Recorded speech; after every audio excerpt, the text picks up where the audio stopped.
ایک انسانہ سماعت فرمائیے گا،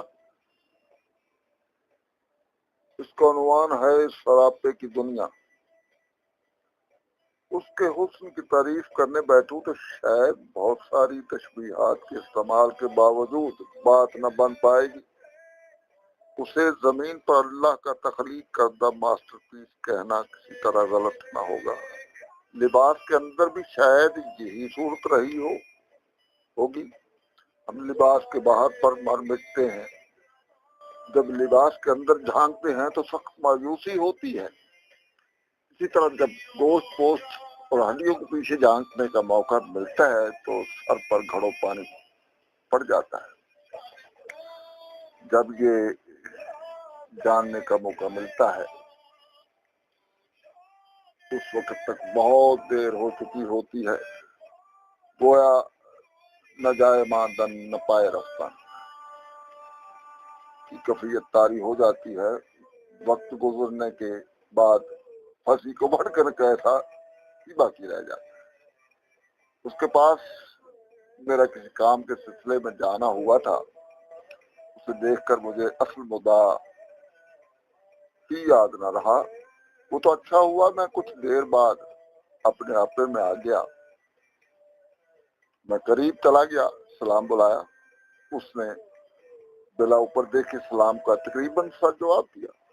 میں نے اسے چیگنی میں سمجھا اور بڑے ملائم اور پریم بڑے لہجے میں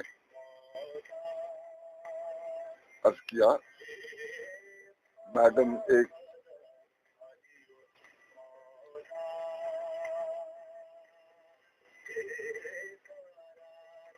ایک سماجی معاملے پر ریسرچ کر رہا ہوں، اس ذیل میں چند ایک سوالات کے جواب درکار ہیں۔ اس نے سر اٹھایا اور بڑی بے رخی سے جواب دیا، میں بہت مصروف ہوں، جو پوچھنا ہے جلدی سے پوچھ لو۔ جی میڈم، آپ کا نام؟ تانیہ۔ آپ مقامی ہیں یا باہر سے تشریف لائی ہے؟ کوئی ڈھنگ کر اور متعلق سوال پوچھو۔ بہتر میڈم، پڑھائی سے وابستہ ہیں؟ ایم فل فارمیسی کر رہی ہوں۔ اس کے چہرے کی اکتاہٹ دیکھ کر میں نے آخری سوال کیا، ایم فل فارمیسی کرنے کے بعد کیا جذبہ اور ارادہ رکھتی ہیں؟ اس کے بعد کیا کرنا ہے؟ ٹیبل پر بیٹھی 1 لاکھ روزانہ کماؤں گی۔ میرا خیال تھا کہے گی انسانوں کی بے لوث خدمت کروں گی۔ میں خوبصورت لباس اور خوبصورت سراپے میں چھپا پیٹو شیطان میرے سوچ کی چچیاں بکھیر رہا تھا۔ میرے سوچ کا شیش محل کپتی کپتی ہو کر گندگی کے دلدل میں پھنس چکا تھا۔ میں نے سوچا یہ کیسا انسان تھا پتلا ہے جو من میں اپنی ذات سے ہٹ کر کچھ نہیں رکھتا۔ آگے ہی کا حسود پیٹ کے لیے ہو گیا ہے۔ پھر میں نے سوچا اتنا کما کر ہر کیا کر لے گی، کوٹھی بنگلہ اور بینک بیلنس بنا لے گی، اس سے کیا فرق پڑے گا؟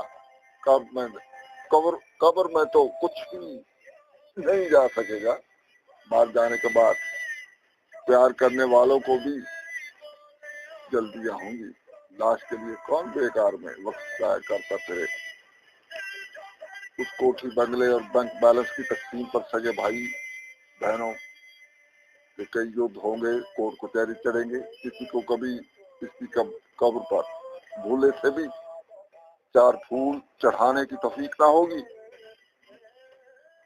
مرنے والے نے ڈگری لے لی، پیسے بھی کما لیے، لیکن آگے ہی اس کا مقدر نہ بن سکی۔ حسین گوشت پوسٹ کے پیچھے اتنی پشیدہ جلات، توبہ کی میری روح میں توبہ کرنے لگی۔ جھوٹ نہیں بولوں گا، میں تو اس کے خرابے کی دنیا کا اسیر ہو کر اسے جیون ساتھی بنانے کی سوچ بیٹھا تھا۔ اگر اللہ کی عنایت شامل نہ ہوتی میں تو مارا گیا تھا نا۔ شکریہ۔